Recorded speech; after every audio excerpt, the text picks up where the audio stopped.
Hey, Rima. Hi. Hi. Hey, we're going to do something new. Instead of Twitter Spaces, we thought we would make a podcast because we think That way you can see yes, us. you can see us, and you can see a lot of other people, which we'll be inviting on the podcast. For this time, we have an interview with Andrii, who's a deputy commander of air defense, and he has really interesting stories to tell. And we also want to tell you some more things about what we're doing with UAO, what we will be doing with UAO. So it's a new thing. So forgive us if we look a bit awkward. I'm sure we We will do. learn. We will learn. Yes. So what did we do the last weeks? Well, we closed a fundraiser for 30th Brigade. We did actually raise more money than a bigger amount that we targeted, which is Mm-hmm. absolutely amazing. Also, if you remember, I think we raised more than half in a few days, Mm-hmm. which was absolutely incredible. Big thanks to our donors. Um, Although the guys have not received their items yet, here's an interesting part because we got a very interesting request from them. So we are working together with the unit on the request and making our orders, and hopefully soon they will receive. Of course, we'll update our followers and donors on our social media, Mm-hmm. and most probably, um, you know, we'll record also a video with the guys, so you will see what exactly we got for them and what was that special request. Mm-hmm. Yeah, Uh, so they changed their request in the end from what I first said. Because for this dim, it was a really good opportunity to buy some things that I really, really would like to have. So that's why it was different than what we thought. I wouldn't say it's completely changed. It's Mm. still related to what they have asked, but yes, it's different. Mm-hmm. It made things a bit more, the logistics complicated, but I'm sure they will enjoy what they get. Mm-hmm. Another thing, we had you coming to Ukraine, and you visited us here with Yuri in the east. Mm-hmm. You've spent a few days in Kramatorsk. Mm-hmm. We did some deliveries, and we spent some time with the units. We have already posted a bit of a time that we spent with the 93rd Brigade. We have visited their UAV battalion, like Ravens. Um, Sytske even flew, well, not flew, but wore goggles while the Mm-hmm. guys were flying the FPV drones. How was that? Yeah, that was amazing. It really, yeah, you really have the feeling that you're flying yourself, and the camera is so detailed. You see everything. Yeah, that was a really good experience. And actually, I also flew with goggles just before that in Kiev when we tried out a thermal camera on FPV. So that's something we want to move into, deliver more FPVs with thermal cameras, because then, of course, you can also work during the night, which gives a big advantage. So that was a really good experience. And then, of course, we had the ride on the BMP with the 93rd, Yeah. which was really wild. Yeah. I wanted to add with the goggles. At first, I felt a bit dizzy because Mhm. when you look in the goggles, you feel like you are literally on that drone. It felt a bit weird, like you were a bit disorientated. Mhm. But yeah, it's awesome. Like it's I don't know. It feels like you are in that drone, like Mhm. flying it yourself. It's cool. But yeah, BMP definitely was Yeah. a great experience for you. You've never driven on any No, of the. no, no, no, no, no. I don't have a military background at all. I'm a toddler teacher, but yeah, it's a very different world. It was a really wild ride, and I felt really bad for Yuri, who was barely hanging on, and it was a very, very bumpy ride. I was lucky; I had a really good place. So You did. yeah, yeah. That was great, and it was good to spend time with the units, talking about their needs, about the situation. It's hard at the moment. We have to be honest. It's really, really hard at the moment, and we receive bad news. Of course, we also receive good news, but it's we really have to stick together, help them, don't desert them, and uh, make sure that at this moment, when everybody is talking about a lack of shells, and it's really visible that there's a lack of shells, and there's movement with the politics. Hopefully, there will be more delivery soon. And in the meantime, we really have to stick with the guys and help them at least with the basic the basic equipment which they need to operate and defend themselves. Yeah. Oh, I remembered one thing. Remember when we were on our way to see 93rd and we saw like hundreds and hundreds of like ravens or whatever Mm. like birds. It was so symbolic, right? It is. It is. It's really the it's really the warbird. It's always. I did a lot of ancient poetry. I studied a lot, and it's really symbolic that the raven is always there when there's a war, and there were hundreds of them. So going back to supporting the units, Mhm. as you all might know, we have an open fundraiser. We are fundraising right now to help and support the defenders of Chasiv Yar. So that would be actually there are a lot of brigades fighting here, and they are doing an amazing job with whatever they have. But of course, with the increased amount of aviation attacks, which it's absolutely crazy how many attacks are happening a day. I mean, Chasiv Yar is being constantly under attacks. Um, so we are aiming. We actually have right now closed 50% of our fundraiser. We've raised $25,000, if not more. We gotta check that as of now. We are aiming to support the units with what we can.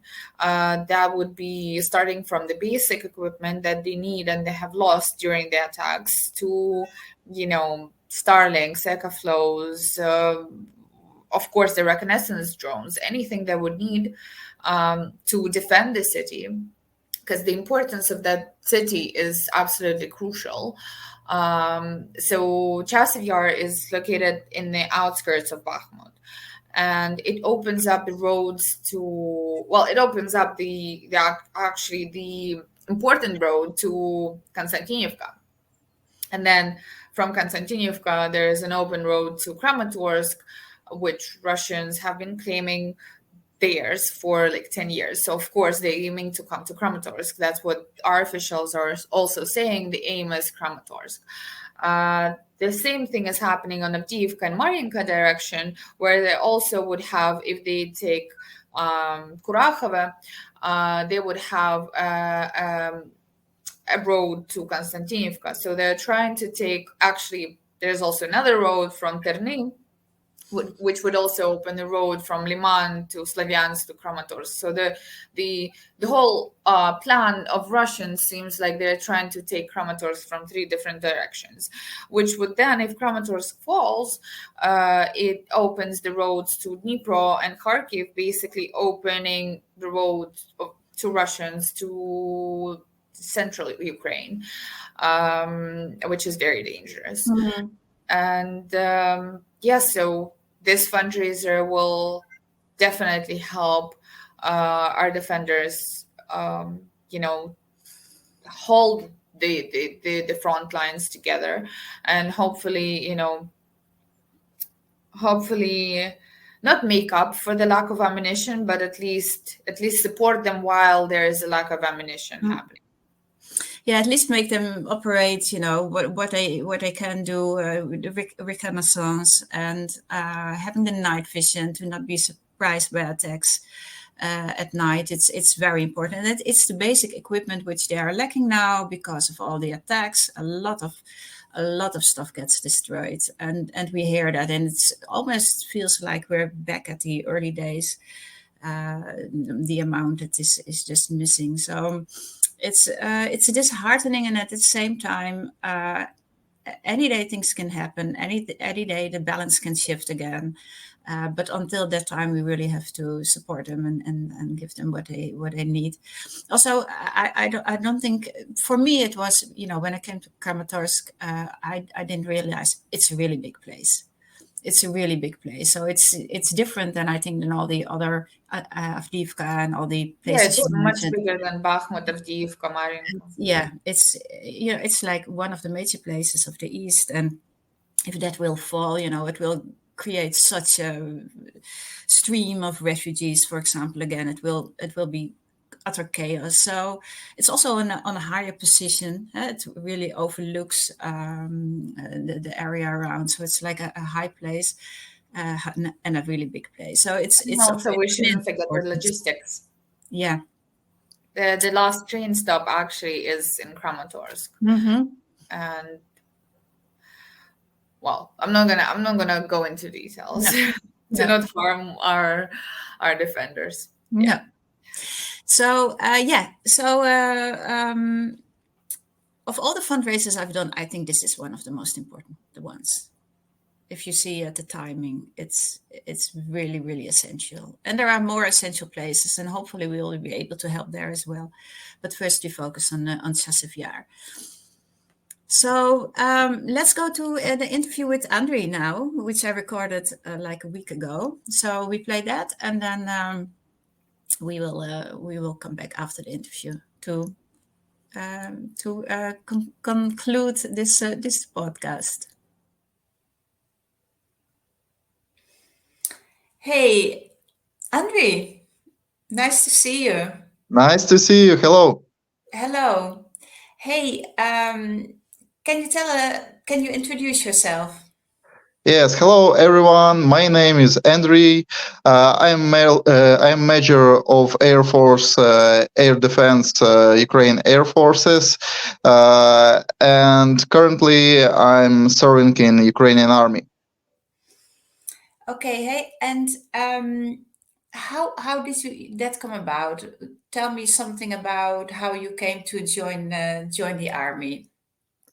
So first of all, I graduated from military university. I served for 10 years, and then I decided to left army, and I live 5 years like a regular civilian person. And when war started, I returned to Ukraine Armed Forces. I returned to rather troops, and now I'm again military man. Yeah, because you were living abroad, correct? Yeah, I lived in Estonia, where I met a lot of wonderful people. I lived there and never thought that I will return to army. No, and then the war started, and you immediately went back? Actually, no, because I had leg injury, and I recovered for 3 months, and actually I learned how to walk because I can't walk. So even when returned to army, I didn't walk properly. Okay. Hey, and you went to military school, and what was your specialization there? So I started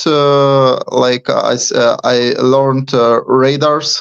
I learned air defense equipment, air defense communication systems, and microwave radar stations. Okay, and so when you returned to Ukraine and you joined the army, what tasks were given to you? Actually, I returned and I did a lot of engineering stuff. I repaired radars. I helped to repair different kind of radars. after some time passed, I was promoted, and I became deputy battalion commander. And almost more than 1 year, I am deputy battalion commander. Mm-hmm. Yes. So there's a funny story because we met last year in April when I came to Ukraine for the first time, and I met you, and something happened that night before. Can you tell me something about it? Yep, it was a really funny story, and I was. It was nice to meet you and our friend Raivo, and I was so excited because that night before our meeting, we shut it down the Kinzhal supersonic missile. And it was first Kinzhal that was shut down, and I was the part. I was part of that team who shut it down, and it was so cool because we saved a lot of lives. Yes, and if you remember, I was so excited to tell you that story. Yeah, I know. I was very excited too because I was very scared actually before I went to Ukraine. I was having panic attacks. And then I met you, and you were telling me about the work you were doing, and you comforted me. You said, you can sleep well tonight because our most experienced guy is on duty tonight. So just go to sleep. And I've never been scared ever since, really. So that was really amazing.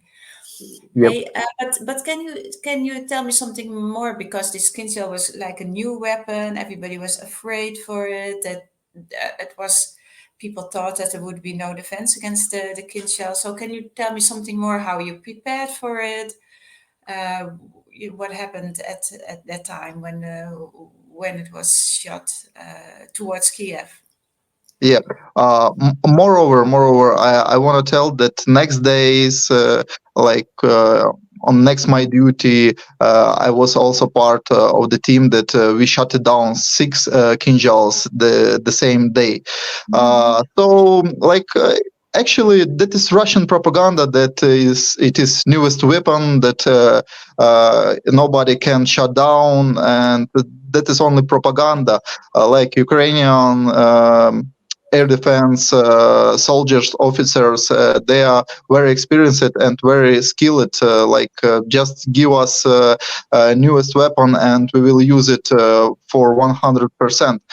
So all that propaganda, Kinzhals, it was fake that it can't be destroyed or damaged or hit it down because U.S. Patriots, United States Patriots, they shut down that rockets very easily and with big possibility, like 90% possibility that it will be shut down if Patriot shots. Yeah, but you didn't know that at the time Yeah, because it never happened before. So and it was really a little bit nervous, like when you see 6 points on your radar, and you realize that it's too big amount, and you are not really sure that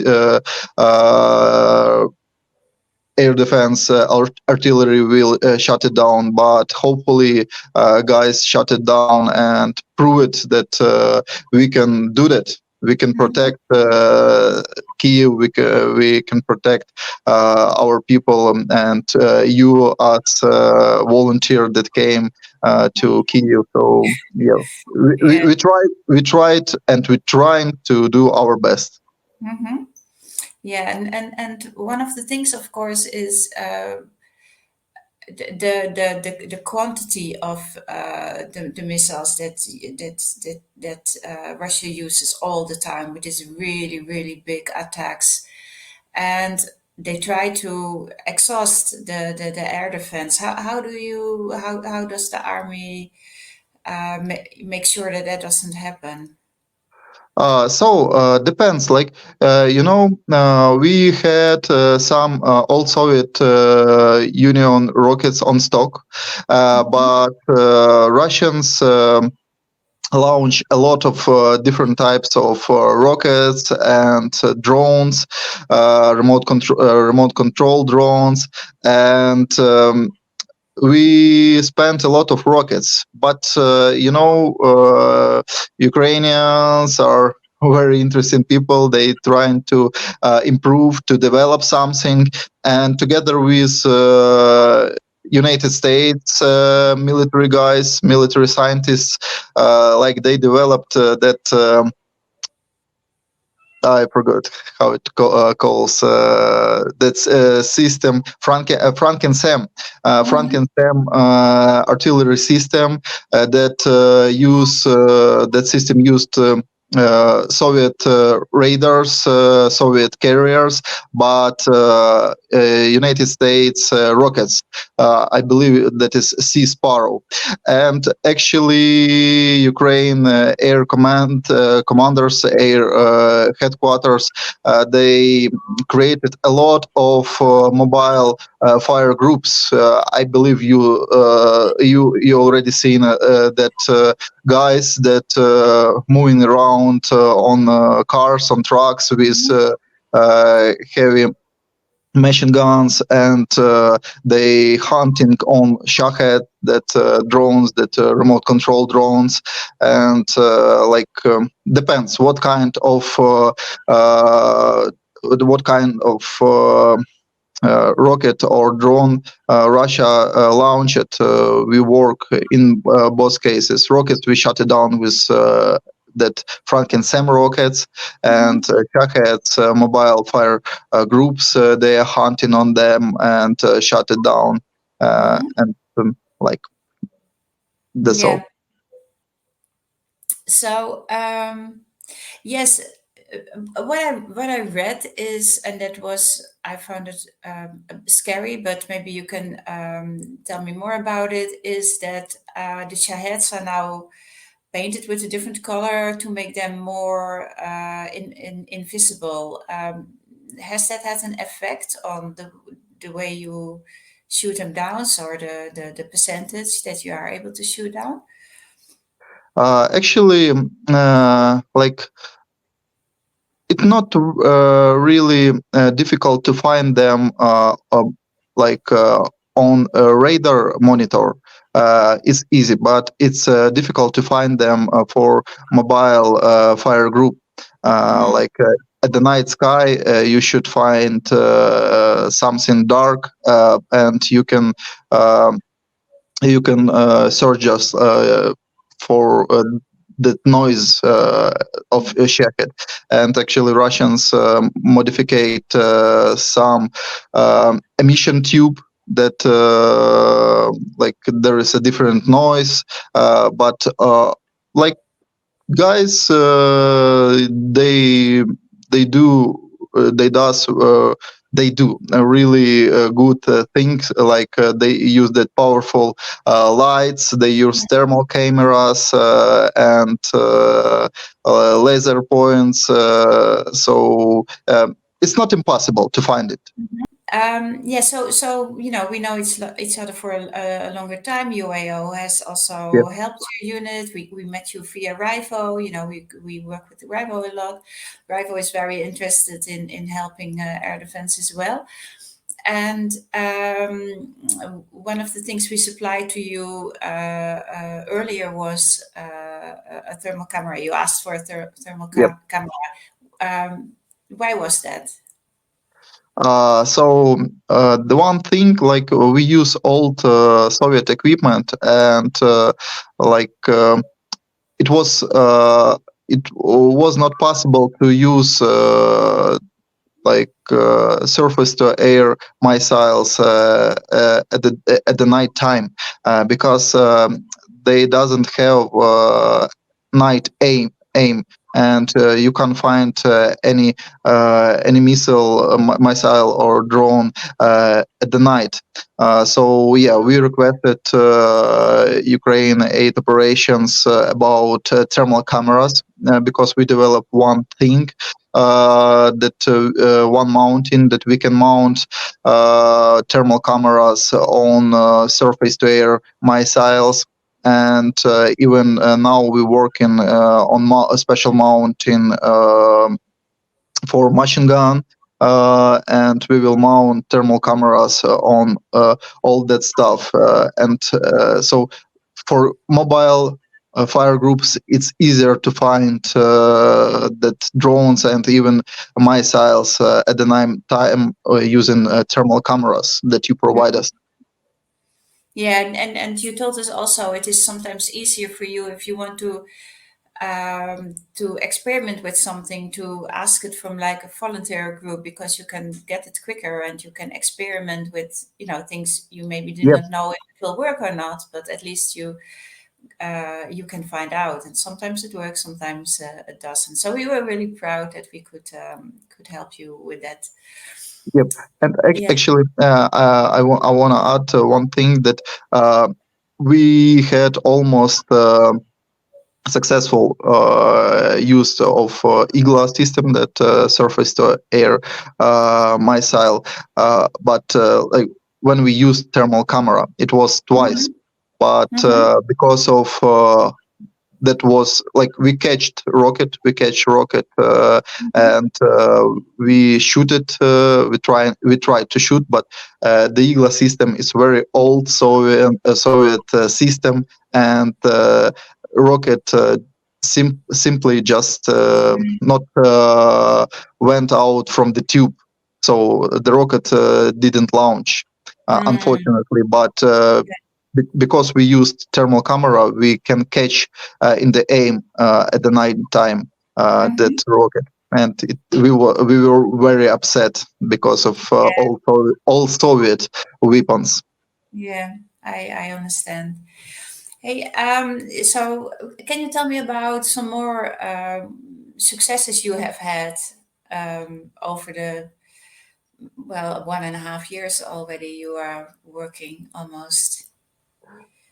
As you told you, like every battle work, every work when Russians launch that rockets and shaheds, we're trying to hit them down, and we had success a few times. Like we shot down rockets with.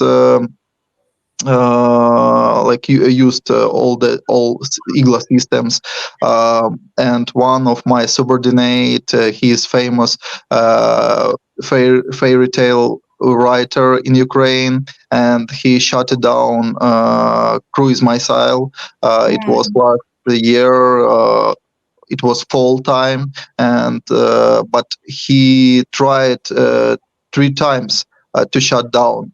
First 2 times was simply rocket didn't launch from tube, and third time he shut it down the rocket, but it was daytime. When Russian realized that a lot of rockets shut it down by that all Soviet Igla systems, they stopped to do that and started to shoot at the night time. Yeah, so some rockets we shoot it with that heavy machine guns, the Shaka, if you know, and our brigade actually shut down a lot of rockets and a lot of shaheds, but it's not our main task. Our main task just to find them somewhere in the airspace, and to provide information for aviation and for air defense artillery. Yeah. Okay. So you don't do the whole process, just a part, plus with the mobile teams. Hey, and so you have a fairy tale writer in your team who shoots down cruise missiles. That is quite a career. Can you tell me something more about it? Actually, that is a very cool guy, and there are a lot of cool people serving with us. But that guy, he is very specific. Like he has very interesting story. His sister and his mother, they live in Russia, and in opposite of them, he live in Ukraine. He served in Ukraine army. And the one thing, like he served science 2012, I believe. And when real war started in 2014, so he joined to infantry brigade. Then he retired, and after war starts, he returned again to air defense, and he is operator of that Igla system, and he's serving in our battalion. And maybe I will ask him to join us to tell us some story. Very kind guy. Actually, he's man. He's somewhere around 50, but he's real Cossack. Okay, so who else is part of your team apart from the fairy tale writer? So yeah, there are a lot of interesting people serving together now in air defense in our battalion. There are a lot of women. Actually, maybe 30 or 35% of my subordinates are women, and like all of those people very motivated and very experienced, and their main motivation is to protect civilians, like protect you when you came to Kiev, to protect children and old people. So they're very motivated, and for me, it was exciting when I came when I joined to that battalion. It was very exciting that there are a lot of women, and they do their job and not afraid about dangerous. So yeah, very cool people. Hey, and are these all people who already had like a career in working with raiders, or do they come from very different with very different backgrounds? Depends. A lot of people they serve previously in that battalion, but a lot of people came, like a lot of engineers came immediately when war starts. Some engineers from company that produced the traders, two engineers came next day on 25th of February, and they took their own radar from the factory, and they say everything should work. When war started, everything should work. So a lot of different people, like in air defense, mostly there are engineers, there are people who knows electronics, and who experience it with electronics, telecommunications, etc. Mm-hmm. I forgot this out again. So yes, UAO, we have been helping, like so many other volunteer organizations. We help, we're trying to help the army a lot with air defense. You sort of think like it's very specialized and it's only like really big things that they need. So maybe that has less bit of a focus with volunteer organizations. But can you tell me a bit about the help you have received in general from volunteers? Yep, actually, that is very important. I see, because when I returned to army, I saw that there is not enough equipment. There are not enough of that soldier protection tool. And actually, how I met with UAO. Like I asked for help. Can you help us? Can you give us some protection, helmets, bulletproof jackets? So that's how we met, and you help us. And later, you provide us some equipment like laptops, computers, because it's very important to use the newest equipment, fast equipment, like new computers that work in fast. Uh, sadly, when I came, it was very old, and it was not effective tools to work with. But then we improved a little. You helped us a lot, and even the thermal sights, thermal cameras that you gave us, we used them now in real battle work. We shut it down shaheds with help of the thermals. So it is very important. That volunteers help us. Unfortunately, our government sometimes can't help such fast like volunteers did and do. Okay, so I think it was a very interesting interview, and next time you will be sitting on my side and you will interview somebody else. That is With the my idea. pleasure, yeah. So, but for now, thank you so much for telling me something about your work. Thank you so much, Sytske. Nice to meet you again.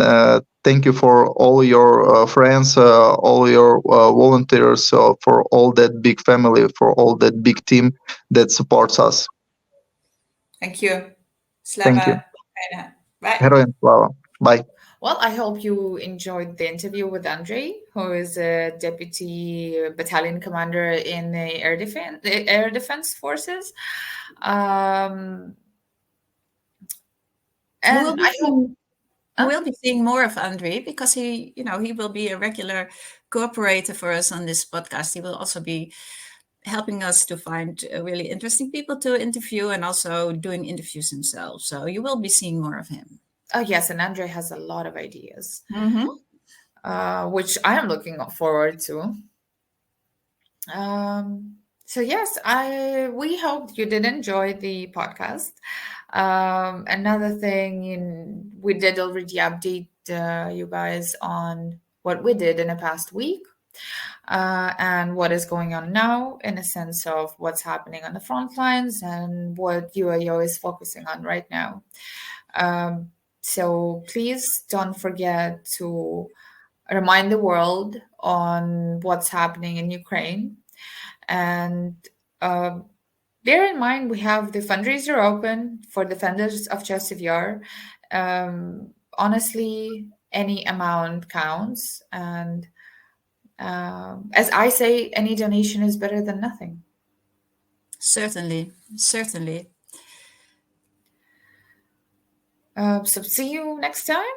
Yes, great. Bye. Goodbye.